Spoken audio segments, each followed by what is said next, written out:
위험자산 시장을 압박하고 있는 것은 단연 실리콘밸리뱅크 파산 소식이었습니다. 총 자산 2,090억 달러, 총 예금 1,754억 달러, 미국에서 16번째 규모로 평가받는 SVB가 자금 조달 계획을 밝힌 지 불과 14시간 만에 파산을 하면서 시장의 위험 회피 심리를 극대화시켰습니다. 모 회사인 SVB 파이낸셜 그룹이 매각 방침을 세웠지만 금융당국은 투자자 보호를 명분으로 영업 정지 조치를 내렸고 미국 연방예금보험공사가 SVB의 모든 자산과 예금을 이전시켰습니다. 액수로는 2,090억 달러, 우리 돈으로는 280조 원 규모입니다. 이런 조치가 불과 하루도 채 안 돼서 반나절 만에 벌어진 겁니다. 연방예금보험공사의 예금보험 한도는 1인당 25만 달러, 우리 돈으로 3억 3천만 원 정도라는데 문제는 현재 추정되고 있는 25만 달러 초과 금액이 1,515억 달러, 200조 원 정도로 추정된다라는 데 있습니다. 월스트리트 저널이 분석을 한 건데 이게 사실이라면 총 예금의 86%는 예금보험에 적용을 받지 못한다라는 것을 의미합니다. 25억 달러를 초과하는 금액에 대해서는 SVB가 보유한 자산을 매각해서 지급하게 되는데 총 자산이 2,090억 달러를 넘어서는 것으로 전해진 만큼 SVB의 자산이 모두 매각됐을 경우에 예금보험이 적용되지 않는 금액까지도 커버가 된다는 것으로 바라볼 수가 있습니다. 물론 SVB가 투자해 놓은 채권 등을 투자금 100% 수준에서 확보할 수 있을지는 미지수입니다. 특히 40년 역사의 은행이 불과 14시간 만에 파산하면서 미국 월가에서는 최악의 경우에, 말 그대로 최악의 경우에 제2의 글로벌 금융위기로 번지게 되는 것 아니냐, 이런 우려까지 나오고 있는 모습입니다. 이런 우려는 관련 은행주와 빅테크에 직접적으로 영향을 미쳤습니다. 크립토 관련 뱅크인 시그니처 뱅크는 22.87%가 빠졌고 여러 지역 은행들도 폭락을 했습니다. 애플과 마이크로소프트 등 빅테크들 역시 하락세를 확인했습니다. 하루 사이에 이게 뭔 일인가 싶은 상황이 현실이 되어버린 겁니다. 악재가 호재로 전환되는 데는 딱 3일이 걸렸습니다. 실리콘밸리뱅크 SVB의 전격 파산 소식이 전해지면서 증시와 비트코인 모두 줄줄이 무너져 내렸지만 이게 미국의 은행 시스템 붕괴 리스크로 번지면서 미국 규제 당국이 전면적인 지원책을 밝혔습니다. 일단 실리콘밸리뱅크 파산 이후에 다음 타자로 거론되어 왔던 시그니처 뱅크가 문을 닫아버렸습니다. 미국 재무부와 연준, 예금보험공사 등 미국의 규제 금융당국은 공동 성명서를 내고 은행 시스템 리스크 전염을 막기 위해 뉴욕 시그니처 뱅크를 폐쇄 조치한다라고 밝혔습니다. 예금자들은 자신들의 예금에 온전히 접근할 수가 있고 모든 예금 자금은 100% 보호가 된다. SVB 관련 결의안과 마찬가지로 납세자가 손실을 입는 일은 없을 것이다라고 밝혔습니다. 이 같은 결정에 따라서 시그니처 뱅크의 경영권은 예금보험공사 FDIC가 인수하게 됩니다. 실버게이트와 실리콘밸리뱅크에 이은 세 번째 은행 붕괴가 미국에서 현실화된 건데 이런 거 보면 누가 누구의 돈을 지켜준다라는 건지 참 아이러니하게 느껴집니다. 미국 연준은 여기서 더 나아가서 은행 유동성 부족 문제 해결 대책까지 제시했습니다. 실리콘밸리뱅크가 유동성 위기로 인해서 보유하던 주식과 채권을 팔려는 계획을 밝혔다라가 이 뱅크런이 발생했고 이로 인해서 재무 건전성이 위협받으면서 전격 파산한 만큼 추가적인 유사 줄도산 상황을 막기 위한 조치로 바라볼 수가 있습니다. 특히 SVB의 경우에는 대부분의 투자 자산이 미국 국채로 확인이 됐습니다. 최근 미국의 고강도 긴축으로 채권 금리가 올라가면서 채권 가격은 떨어졌고 이에 따라 SVB는 투자 자금을 온전히 회수하지 못하게 될 상황으로 확인되면서 이번 사태 역시 연준의 고강도 긴축으로 인한 파생 악재다 이런 평도 나오고 있습니다. 연준은 적격 기업을 대상으로 모두 250억 달러의 유동성을 제공하는 은행 지원 프로그램을 출범시켰는데 실버게이트, 실리콘밸리뱅크, 시그니처 은행 등의 잇따른 파산과 폐쇄 조치에 따른 은행 붕괴 시스템 리스크를 방지하기 위한 목적이라고 밝혔습니다. 이 프로그램을 통해서 모두 250억 달러 한도 내에서 적격 은행에 1년 만기 대출을 제공할 것이다. 탄탄한 증권에 대한 추가적인 유동성 공급원이 될 것이고 유동성 압박의 증권들을 금매할 필요가 없어진다라고 설명을 했습니다. SVB와 유사한 상황, 그러니까 유동성 압박에 투자해놨던 국채를 손해보면서 팔아야 하는 상황에 처한 미국 지역은행들이 10여 곳에 달한다 이런 보도가 나오기도 했었는데, 미국 연준까지 나서서 이런 조치를 전격적으로 발표를 한 것을 보면 이번 실리콘밸리뱅크의 파산은 잠재적인 임팩트가 꽤나 컸다라는 점도 새삼 느낄 수가 있습니다. 이번 이슈가 참 세긴 셌던 게 규제 당국의 대응 방안 발표 이후에 바이든 대통령까지 직접 나서서 연설을 진행을 했습니다. 바이든 대통령은 재무부가 실리콘밸리뱅크 사태를 빠르게 해결해서 기쁘다, 이런 혼란을 초래한 당사자들에게 책임을 묻기 위한 노력을 기울이고 대형 은행들에 대한 감독을 계속해서 강화할 것이다. 미국인과 미국 기업들은 은행 예금을 필요할 때 찾을 수가 있다, 이런 점을 강조하기도 했습니다. 당연하고 아주 당연한 얘기를 대통령까지 나서서 하는 이런 상황, 참 재미있게 느껴지기도 하는데, 결국에는 디파이 금융이 해법인 것인가, 그런 고민 갖게 만드는 부분이기도 합니다. 과연 이번 미국 규제 당국의 은행권 살리기 개입 이슈가 크립토 산업에도 호재가 될 수 있을 것인가? 이와 관련해서 업계 내부에서는 다소 부정적인 비판적인 의견들도 제시가 되고 있습니다. 먼저 더블록의 편집장 프랭크 차파로는 미국 재무부와 연준, 예금보험공사 등이 공동으로 성명 발표를 하면서 뉴욕 시그니처 뱅크를 폐쇄 조치를 했는데, 이건 암호화폐 기업의 절대적으로 잔인한 악재라고 평가를 했습니다. 암호화폐 관련 자본 시장은 2014년 이전으로 돌아가고 있다. 미국 당국의 공식 개입에 따라서 암호화폐 스타트업이 은행 서비스를 제공받을 수 있는 가능성은 희박해졌다. 암호화폐는 공식적으로 비은행권이 된 것이다. 이건 암호화폐 기업이 은행 서비스를 사용하기 어렵게 진입 장벽이 세워진 것이라고 평가를 했습니다. 바이낸스의 창펑자오 역시 이번 은행 구제 금융이 부적절하다라는 입장을 밝혔습니다. 만약 미국 규제 당국이 최근 위기에 놓인 은행들에 대해서 구제 금융을 실시한다라면 앞으로 은행들은 리스크 관리를 철저히 해야 할 필요성을 느끼지 못하게 될 것이다. 한 번이라도 구제 금융을 실시하면 결국 우리는 딜레마에 빠지게 된다. 최대 수익을 위한 높은 위험을 감수하지 않아도 된다라는 건 말이 안 된다. 구제금융은 더 많은 구제금융을 불러올 수 있고 은행들에게 더 큰 위험을 감수해도 좋다라는 잘못된 시그널을 보낼 수가 있다.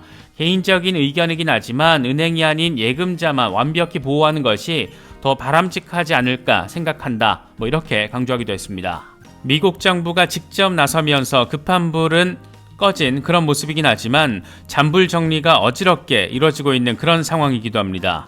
이게 잔불 정리 과정에서 잘 마무리가 될지 아니면 잔불이 다시 큰 불로 번지게 될지 예단하기 어려운 상황이기도 합니다.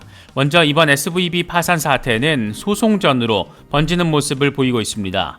SVB 주주들이 모기업인 SVB 파이낸셜 그룹 경영진을 상대로 집단 소송을 낸 건데, 이번 사태의 배경인 고금리에 취약한 자산 구조라는 특수성을 공시하지 않아서 주주들이 손해를 봤다라는 겁니다.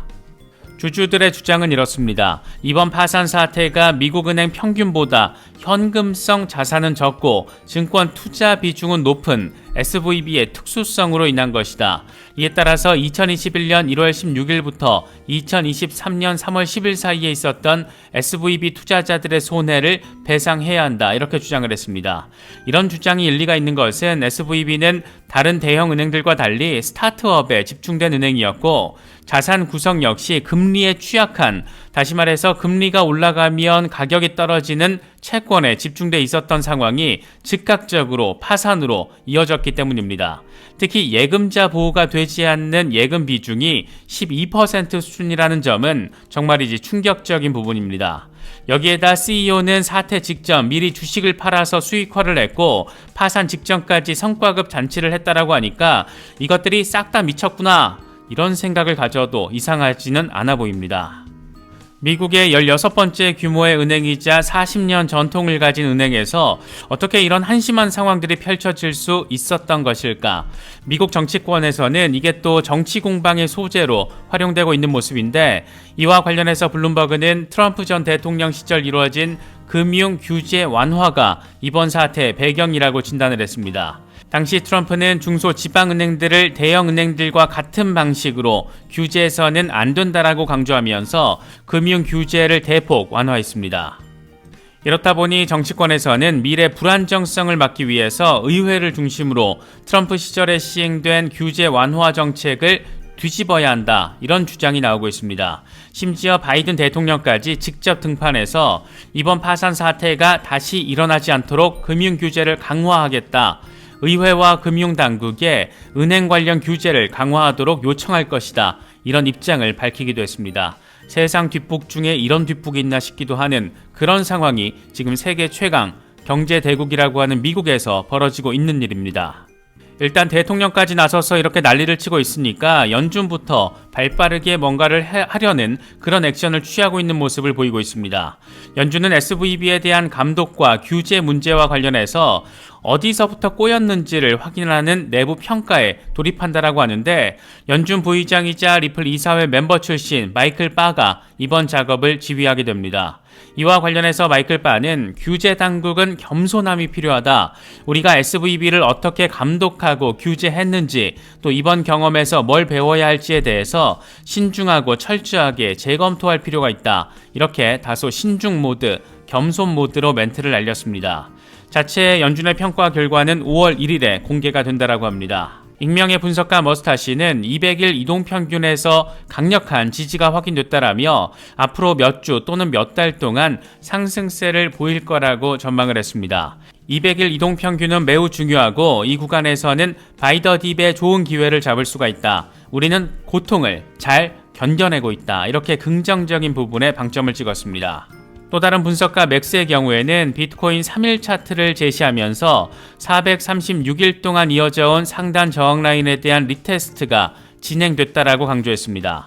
그러면서 오랜 시간 매우 강력했던 저항선이 이제 강력한 지지선이 됐다, 이렇게 표현하며 추가적인 반등 가능성을 제시했습니다. 함께 공유한 차트에는 상반기를 거치면서 28,000달러 위로 나아가는 상황이 표시가 돼 있습니다. 스탁머니 리잘드는 아주 재미있는 차트를 비교했는데, 잘가 은행 시스템, 반가워 비트코인, 이렇게 짧은 멘트를 곁들였습니다. 함께 공유한 차트를 보면 왼쪽부터 시티그룹, JP모건, 뱅크 오브 아메리카 등 미국의 대형 은행들이 줄줄이 뻘겋게 시뻘겋게 아주 시뻘겋게 폭락한 반면, 맨 오른쪽의 비트코인은 급등한 상황이 아주 선명하게 비교가 돼 있습니다. 어쩌면 리스크 해치 역량을 가진 자산으로서 비트코인의 역량이 이번에 다소 조금 얼떨결에, 그러니까 세계 최강 미국의 금융 시스템 붕괴 우려로 인해서 확인된 게 아닐까 생각되기도 합니다. 이번에 비트코인이 급반등하는 데는 CME 그룹이 비트코인 선물 1일 만기 계약 지원을 시작한 것도 빼놓을 수가 없습니다. CME가 이벤트 컨트랙트 라인업에 비트코인 선물을 추가한 건데, 이벤트 컨트랙트는 $20 단위의 1일 만기 상품입니다. 지금까지는 주가지수와 금, 은, 원유, 천연가스 등의 이벤트 컨트랙트가 거래 지원됐는데, 이번에 비트코인이 여기에 추가가 된 겁니다. 기존의 대표 투자 자산들과 동일한 위상을 부여받게 됐다라는 점에서 시장에서는 당연히 호재로 작용할 수밖에 없는 그런 이슈였습니다. 이와 관련해서 CME 주식의 글로벌 책임자 팀 맥코트는 규제된 거래소를 통해서 매우 제한적이고 투명하게 비트코인 시장에 접근할 수 있는 방법을 제공할 것으로 기대한다라고 말했습니다. 이건 노무라 증권의 전망인데, SVB 파산이 전 세계 금융시장에 던진 충격파를 고려하면 연준이 아예 진짜 파격적으로 금리 인하로 화답할 수도 있다는 겁니다. 노무라는 앞서서 3월 FOMC에서 0.5%포인트 빅스텝 인상을 예상했던 곳인데, 이번에 아싸리 금리 인하에 베팅을 한 걸 보면 그만큼 SVB 파산 사태가 심각했고 잠재적인 위험성도 크다, 이런 인식을 내보인 것으로도 바라볼 수가 있습니다. 골드만삭스의 경우에는 이번 달에 금리 동결을 예상을 하고 있는데, 인하하면 진짜 시장 한번 볼만할 것 같고, 동결을 하더라도 의미 있는 안도 랠리 바라볼 수 있을 것으로 생각할 수 있는 그런 상황입니다. 시장의 흐름이라는 것이 정말이지 예측 불가하다, 이걸 예측하려는 시도는 허황된 욕구다, 이런 생각도 갖게 만드는 것 같습니다. 노무라 증권의 전망처럼 아예 금리를 전격적으로 인하해버리는 상황인데, 이건 연준이 금융 시스템 위기에 더 큰 방점을 찍을 때 가능하다라고 생각해 볼 수가 있습니다.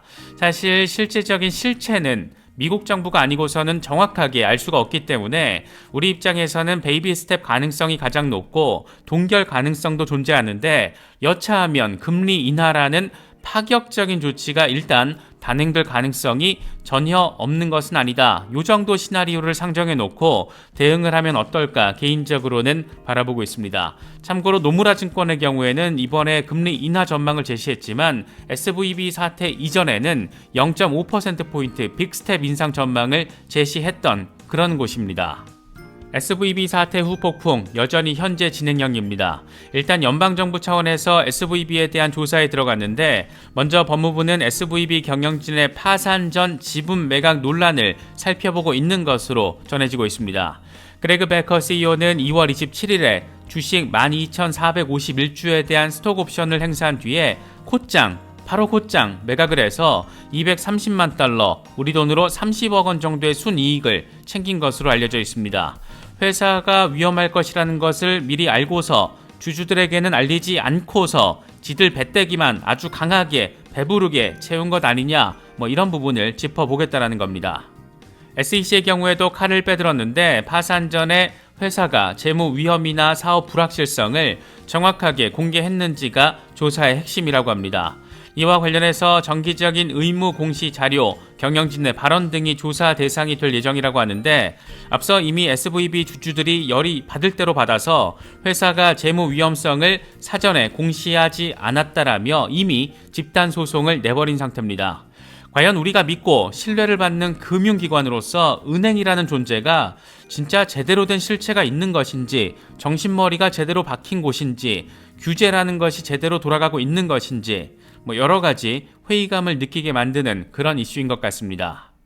이번 SVB 사태 과정에서 뱅크런이 발생하면서 미국 16번째 규모의 은행이 순식간에 무너진 것을 보면 결국 내 자산은 내가 보관을 해야 하는 것인가 이런 생각을 갖지 않을 수가 없습니다. 특히 크립토 영역에서는 FTX 사태 이후에 이 셀프 커스터디에 대한 관심 역시 급증했는데 저 역시 일부 장기 홀딩 물량은 리스크 관리 차원에서 디센트 월렛에 보관을 하고 있습니다. 중장기 투자자에게 셀프 커스터디는 이제 선택의 문제가 아닌 것으로 보이는데 관심이 있으신 분들은 오른쪽 상단의 카드를 클릭하시면 저희 채널과 파트너십을 맺고 있는 디센트 월렛을 특별 할인 가격에 구매를 하실 수 있습니다. 특정 거래소나 코인과 관련된 문의는 디센트 고객센터를 통해서 확인하실 수 있습니다. 현재 비트코인의 상황과 관련해 익명의 분석가 렉트캐피탈은 비트코인이 지금 매크로 하단 저항 라인을 압박하고 있다. 만약 이걸 돌파할 경우에는 비트코인은 새로운 매크로 상향 추세를 확정하는 데 있어서 한 걸음 더 나아가게 되는 것이 될 거다. 이렇게 평가를 했습니다.